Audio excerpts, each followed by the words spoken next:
আবহমান কাল থেকে বাংলাদেশে সকল ধর্মের মানুষ পারস্পরিক সম্প্রীতির মধ্য দিয়ে বসবাস করে আসছে। শেখ হাসিনা সরকার সকল ধর্মের অনুসারীদের সহাবস্থান এবং নিরাপত্তা বিধানে প্রতিশ্রুতিবদ্ধ এবং সে অনুযায়ী কাজ করছে।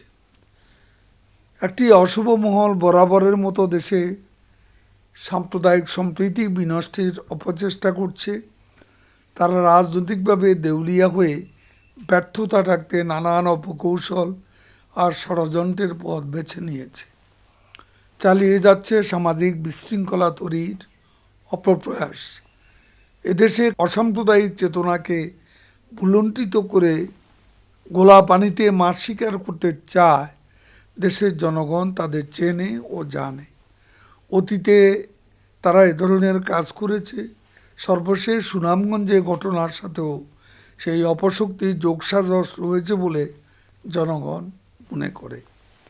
শেখ হাসিনা সরকার ইতিমধ্যে সুনামগঞ্জের ঘটনায় তদন্তপূর্বক কঠোর ব্যবস্থা গ্রহণের নির্দেশ দিয়েছেন। দেশরত্ন শেখ হাসিনা অপরাধকে অপরাধ হিসাবেই দেখেন। অতীতের ধারাবাহিকতা এ ঘটনায় যুক্তদেরও শাস্তি পেতে হবে। এই দুঃখজনক ঘটনা নির্যাতনের শিকার পরিবারের সদস্যদের প্রতি আমি গভীর সহানুভূতি প্রকাশের পাশাপাশি ধৈর্য ধারণের আহ্বান জানাচ্ছি। আপনারা শেখ হাসিনার প্রতি আস্থা রাখুন।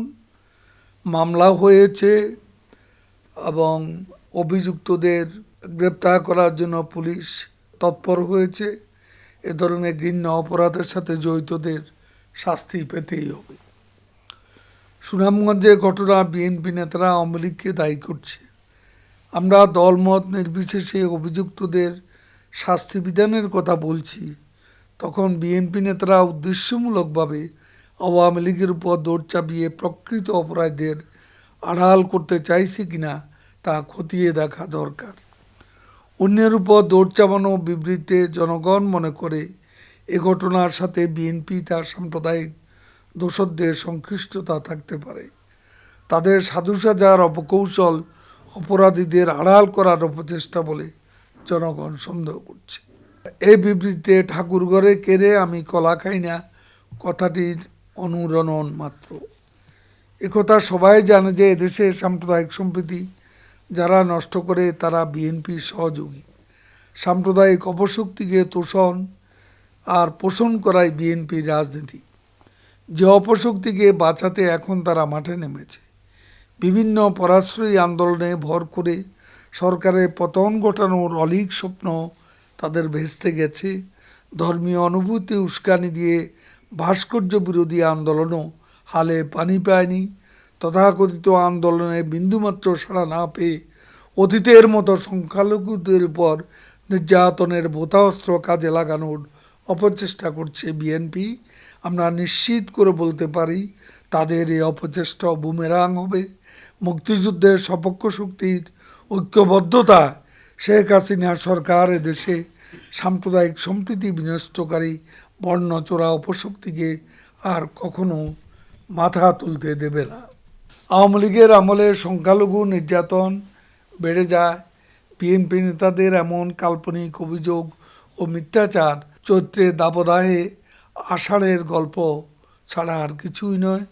এদেশের জনগণ ভুলে যায়নি 2001 সালে বিএনপি ক্ষমতায় এসে দেশব্যাপী ত্রাসের রাজত্ব কায়েমের সে অন্ধকার দিনগুলো। সংখ্যালঘু নির্যাতনের এক আতঙ্কময় বিভীষিকার নাম বিএনপি শাসনামল। 21,000 আওয়ামী লীগ নেতাকর্মীকে তারা হত্যা করেছিল। ভোট না দেওয়ার অভিযোগে সনাতন ধর্মাবলম্বীদের বাড়িঘরে হামলা, লুটপাট, আগুন দেয়াসহ তাদের মন্দিরে হামলা, হাজার হাজার পরিবারকে ঘরছা করেছিল, চালিয়েছিল নির্যাতন। ফাহিমা, মহিমা, পূর্ণিমার মতো কত নারী নির্যাতনের শিকার হয়েছিল। তারা সেই নৃশংসতা চালিয়েছিল তা 71-এ হানাদার বাহিনীর নির্যাতনকেও হার মানিয়েছিল। 2001 পরবর্তী ঘটনাবলী তদন্তে উচ্চ আদালতের নির্দেশে পরবর্তীতে বিচার বিভাগীয় কমিশন গঠন করা হয়েছিল। কমিশন নির্যাতনের 5,000 571টি সুস্পষ্ট অভিযোগ পায়, প্রকৃত চিত্র ছিল তার চেয়েও বেশি ভয়াবহ। বিচার তো দূরের কথা, হামলা, সন্ত্রাস, লুটতরাজ অভিযোগ পর্যন্ত সংখ্যালঘু সম্প্রদায়ের সদস্যরা করতে পারেনি, অথচ আজ তারা সম্প্রীতির কথা বলে, মানবাধিকারের কথা বলে। এদেশে সনাতন ধর্মের অনুসারীদের আত্মার আত্মীয় বঙ্গবন্ধু কন্যা শেখ হাসিনা, মাইনরিটি বান্ধব শেখ হাসিনা সরকার সবসময় সংখ্যালঘু সম্প্রদায়ের পাশে রয়েছে।